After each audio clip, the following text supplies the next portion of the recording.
الحمد لله والصلاة والسلام على رسول الله وعلى آله وصحبه ومن والاه، أما بعد، فصلاة الفجر أو صلاة الصبح وقتها طلوع الفجر، يعني لما نرى البياض الأول عند الأفق، هذا أول وقت لصلاة الفجر، وآخر وقتها هو قبيل أن نرى الشمس، قبيل طلوع الشمس. فإذا طلعت الشمس ذهب وقت أداء الصلاة، يعني ذهب الوقت الذي شرعت فيه هذه الصلاة. أما أداؤها فهو إذا استيقظ الإنسان فليصلي، يتوضأ، فإذا كان يصلي في بيته، مثلا الأخوات تصلي بعد وقت الأذان، تصلي سنة الفجر أو ما يسمى عندنا بصلاة الفجر، ركعتين خفيفتين. الأكثر ما كان يقرأ فيها رسول الله صلى الله عليه وسلم أنه كان يقرأ في الأولى بعد الفاتحة سورة الكافرون، وفي الثانية سورة الإخلاص. هذا أكثر ما كان يفعل رسول الله صلى الله عليه وسلم. ثم تنتظر شيئا ما، يعني تسبح أو تذكر الله سبحانه وتعالى وقت صغير، ثم تقوم وتصلي الفرض، يعني صلاة الصبح. وهذا صلاة الصبح تصليها بالفاتحة، وإذا كانت قادرة أن تقرأ بقرآن يعني طويل فتطيل صلاة الصبح، يعني صلاة الصبح تكون أطول من صلاة الفجر. هذا الذي يصليها في وقتها، يعني قبل طلوع الشمس. أما التي تنام عن الصلاة حتى تطلع الفجر، فإن كان هذا الفعل الذي تفعله مرة على مرة، نسأل الله سبحانه وتعالى أن يتقبل منا الجميع وأن يغفر لها. أما إذا كانت لها عادة فلتحذر، لأن رسول الله صلى الله عليه وسلم لما سئل عن خير الأعمال قال، أو أفضل الأعمال، قال الصلاة على وقتها. وقال ربنا سبحانه وتعالى لما مدح المؤمنون قال الذين هم على صلاتهم يحافظون.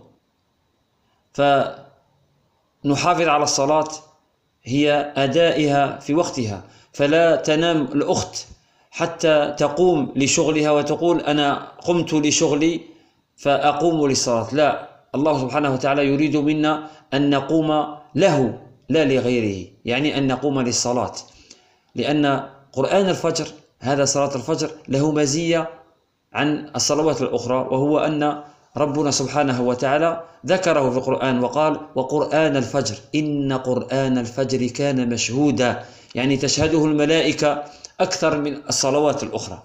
فنحذر كي لا ننام عن صلاة الفجر، وأن نقوم لأدائها في وقتها. فإذا قامت الأخت بعد طلوع الشمس فتصلي صلاتها كما التي تصليها في وقتها، يعني تصلي السنة الرغيبة، يعني الفجر، وبعدها الصبح. وإن كان الإمام مالك لا يقول هذا، لكن كثير من علماء المالكية وجمهور العلماء من المذاهب الأخرى يقولون أنه يصليها كما كان يصليها في وقتها. لماذا؟ لأن النبي صلى الله عليه وسلم كما في الصحيحين وفي غيرهما أنه عن أبي هريرة أنه نام رسول الله صلى الله عليه وسلم، كانوا في سفر، الحديث طويل لكن ألخص لكم، كانوا في سفر فأمر بلال أن يكلأ، يعني أن ينظر ويوقظ الناس لصلاة الفجر، فغلب سيدنا بلال رضي الله عنه النوم ولم يقوموا إلا والشمس ظاهرة.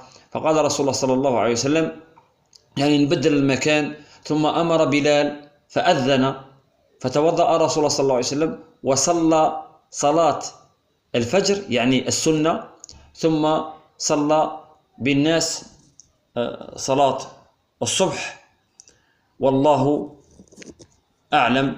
نسأل الله سبحانه وتعالى أن يتقبل منا صالح الأعمال وأن يغفر لنا ذنوبنا وأن يجعلنا من الذين يحافظون على صلواتهم.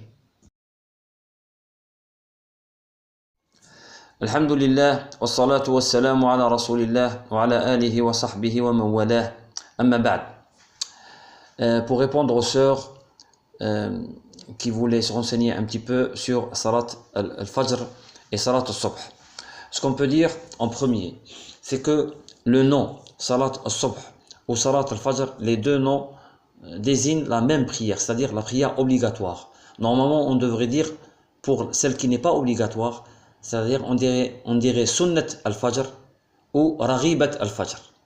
Mais nous, surtout dans le Maghreb, on a pris l'habitude d'appeler la Sunna al-Fajr et l'obligatoire al-Subh. C'est pas grave, on va parler comme ça. Donc, d'abord le temps. Le temps pour la prière de Fajr, c'est le lever de l'aube. Le premier temps, c'est les premières lueurs de l'aube. Le dernier temps, c'est la lumière jaune qu'on voit juste avant le lever du soleil. Attention, une fois que le soleil est levé, le temps de Fajr est fini. Donc, une fois qu'on voit les premiers rayons du soleil, c'est-à-dire qu'on a dépassé le temps, c'est-à-dire qu'on est en retard. C'est-à-dire que la prière qu'on va la faire, là, on va la faire non pas dans le temps, mais après le temps. Mais je parle d'abord pour ceux qui font les prières dans le temps. La sœur qui se réveille, elle commence après les ablutions à faire la sunna, c'est-à-dire celle qu'on appelle al-fajr. 2 rak'at très légères. Le prophète sallallahu alayhi wa sallam les faisait très légères. Et il avait pour habitude, le plus qu'il faisait, c'est dans la première rak'at, il récitait après le Fatiha, surat al-Kafirun. Et dans la deuxième rak'at, il récitait après le Fatiha, surat al-Ikhlas. C'est-à-dire, Qul huwa Allahu ahad. Ça, c'est ce qu'il faisait le plus. Rien ne nous empêche de faire de réciter autre chose que ces deux sourates. Et une fois qu'elle a fait ça, elle peut rester un petit moment pour séparer les deux prières, à faire des tasbih, subhanallah, alhamdulillah, Allahu akbar, ou à invoquer Allah subhanahu wa ta'ala. Et une fois qu'elle a passé ce petit moment, elle se lève pour faire l'obligation, c'est-à-dire salat al-subh. Et au contraire de la première, cette salat, si elle peut réciter un peu plus de Coran, elle le fait. Celle qui a appris le Coran ou celle qui connaît des sourates un peu plus longues, qu'elle le fasse avec. C'est ce que faisait le plus le prophète sallallahu alayhi wa sallam. Ça, c'est celle qui fait la prière dans le temps. Pour celle qui fait après le temps, c'est-à-dire une fois que le soleil s'est levé, d'abord, il faut savoir que pour celle qui le fait de temps en temps, parce qu'elle ne s'est pas réveillée, nous demandons à Allah subhanahu wa ta'ala d'accepter ses œuvres et les nôtres et de nous pardonner notre distraction. Mais celle qui a pris pour habitude de ne jamais se réveiller pour le Fajr et toujours se réveiller quand elle a plus sommeil ou qu'elle se réveille toujours après le lever du soleil, il faudrait qu'elle fasse attention. Pourquoi? Parce que il y a des savants qui disent que sa prière ne sera pas acceptée. Ce n'est pas tous les savants qui disent ça, mais il y en a qui disent ça. Donc il faut faire attention. Et Salat al-Fajr, elle a une exclusivité que n'ont pas les autres prières. C'est-à-dire, c'est une prière qui vient après le sommeil. Et Allah subhanahu wa ta'ala, il aime bien que quelqu'un laisse ce qu'il aime pour lui. Et on aime tous dormir. Mais quand on laisse le sommeil pour Allah subhanahu wa ta'ala apprécie ses gestes. Et l'autre exclusivité, c'est que le prophète sallallahu alayhi wa sallam, dans plusieurs hadiths, nous dit que Salat al-Fajr a une place à part. Et Allah subhanahu wa ta'ala, il dit dans le Coran, il parle de Qur'an al-Fajr, c'est-à-dire Salat al-Fajr. Et il a appelé Qur'an. Il a dit Qur'an al-Fajr, inna Qur'an al-Fajr kana mashhouda, c'est-à-dire la prière de al-Fajr il va y avoir beaucoup plus d'anges qui vont qui vont voir cette salat, qui vont être là avec ceux qui font la salat dans le temps. Donc il faut faire attention. C'est pas très sain de dormir tout le temps et de pas se réveiller pour salat al-fajr. Il faut faire attention parce que Allah subhanahu wa ta'ala, s'il n'accepte pas ta prière, c'est très grave. Maintenant, pour celui qui se réveille après salat al-fajr, il fait la prière comme on a dit au premier, c'est-à-dire il commence par la sunna et il fait l'obligation après.